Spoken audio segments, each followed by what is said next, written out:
Hey there, and welcome once again to Sea of Tranquility. I am your host, Pete Pardo, publisher of SOT. We're here again for another weekly installment to bring you the best in all forms of heavy metal, progressive rock, jazz, fusion, hard rock, classic rock, whatever we can squeeze into the time we have together. Today is Thursday, June the 4th, and like I said, welcome once again. We've got a fairly brief show this week, not a very busy week as far as new releases go. But we've got a couple of interesting tidbits to talk about. So we're going to kickstart this show off with the brand new one from Legends of Extreme Metal, because they're one of the bands that kind of started it all off back in the very early 80s. And of course, we're talking about Britain's Venom. This latest is called From the Very Depths. You know, it's Kronos and Company. He's the only original member still left, but this is probably one of the best Venom albums I've heard in quite a long time. It's, again, Venom back in the day was, you heard a Venom album and you were like, whoa, this is evil, different, heavy, extreme.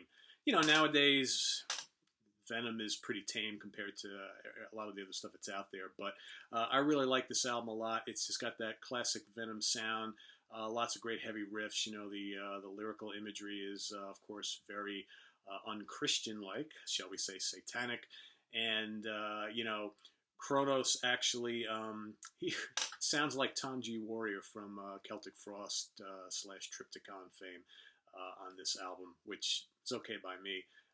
But yeah, I like it a lot. A lot of really good tunes. It's heavy. A lot of great grooves. It's just, if you love Venom, you'll like this. I think even those who maybe were put off by that, the early Venom sound, which, wasn't for everybody. I've got to admit, back in the day, I really wasn't much of a Venom fan, although I've grown to like them quite a bit over the years. I'm actually digging this album a lot. Like I said, it's heavy, got great grooves, and it's just, it's vintage Venom. So whether you want to call it new wave of British heavy metal style with, all that evil imagery, whatever you want to call it, it's just classic metal. It's Venom, and it's quite good. So make sure you investigate that one. That is out now. Let's see. Also, fairly brand new. I dig this a lot. The band is called Gruesome. It's called Savage Land. It's on Relapse Records. If you were a fan of the band Death, and we're talking back in their early days of Scream, Bloody Gore, and Leprosy and whatnot, those first couple albums before they became much more of like a progressive death metal band and became very technical and whatnot. If you like that early, death sound, which was the, kind of the birth of the Florida death metal scene, these guys have basically honed in on that sound, that early death sound, and just done an album that is as much a tribute to Death as it is kind of taking it maybe where, if Chuck Schuldiner were still alive today, maybe they'd be making music like this, kind of going back to their roots. I don't know, but it's really good. Members of the band are in other acts on the death metal scene. They also play in the Death to All tribute act to Chuck and the band. So, I don't know what more can be said about this. If you love those early Death records, you're going to get the same vibe here. Vocals are very similar to Chuck's, those great riffs and sizzling leads and just, pounding rhythms. The song title, Savage Land, Trapped in Hell, Demonized, Hideous, Gangrene, Closed Casket, Psychic, Twin, Gruesome. You know what you're getting lyrically. I don't know. Like I said, if you're an old school death metal fan, you're going to love this. I dig it a lot. It is what it is. It's not the most original thing you're ever going to hear, but there's just so much enjoyment you can get out of it.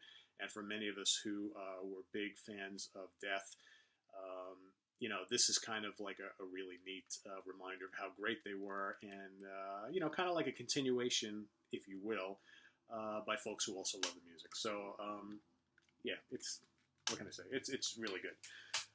Let's see. How about this? Band is called Killer Boogie. The latest is called Detroit.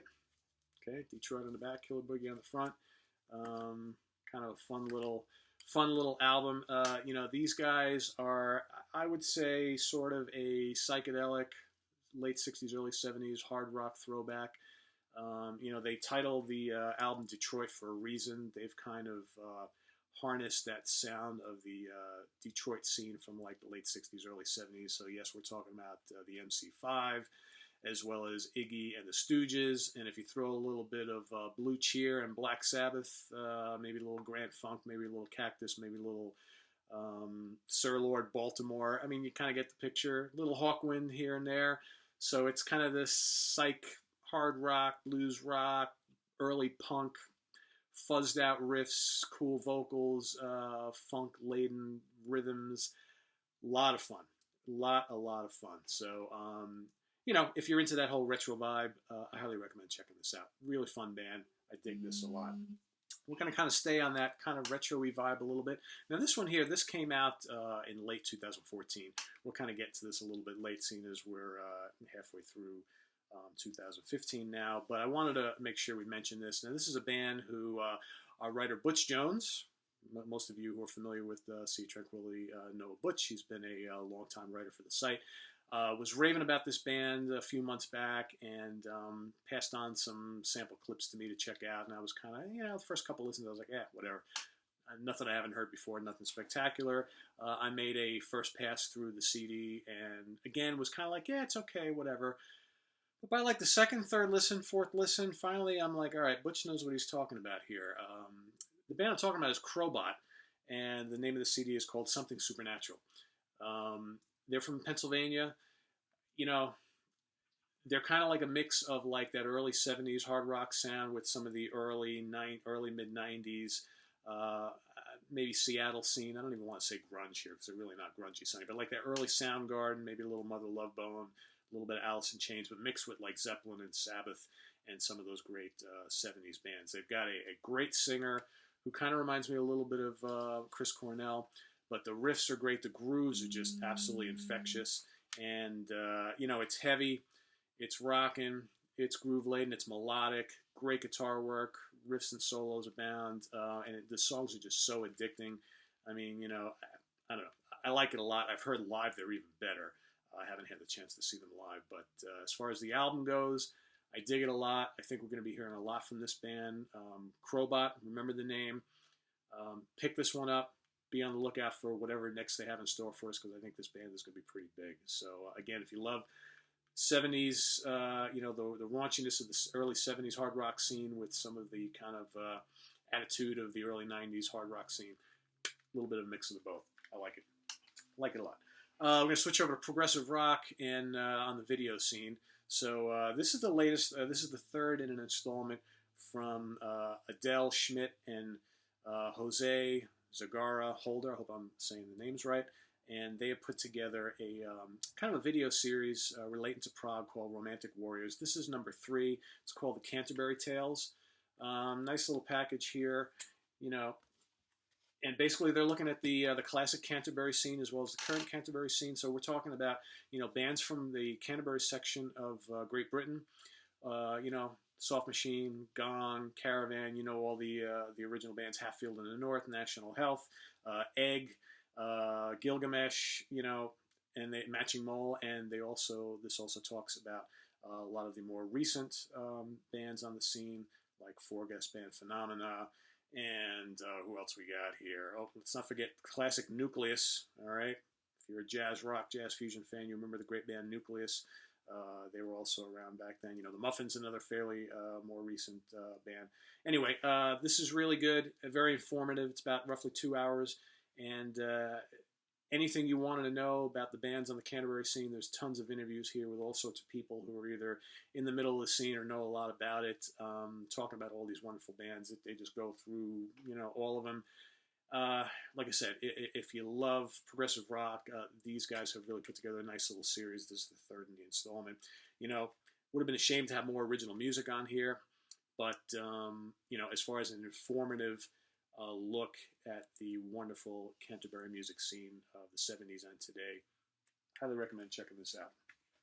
So that's it for the new stuff. I know, pretty light show today, but let's go to our favorite back end of the program segment called Forgotten Favorites, where we look at albums from yesteryear or even more recently that kind of flew under the radar, but are like personal favorites of mine. So here we're going to stay in Prague. This one is from 1980. It's from a guy who I have just grown to appreciate more and more as time has gone on, and that is Peter Hammill.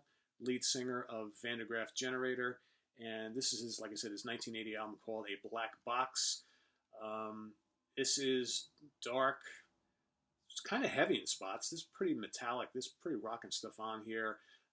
Dark, spooky, atmospheric, angry at times. This is Hamill at his best. It's one of his top solo albums, at least from that time period. All throughout the 70s, he released a string of really, really strong solo albums, kind of, especially after Van de Graaff kind of fizzled out and disappeared for a while. Like I said, this one kind of brought in the 80s, and I like this a lot. This ranks up there with any of his best from the 70s. It's got the near 20-minute Sweet Flight. Golden Promises is a classic.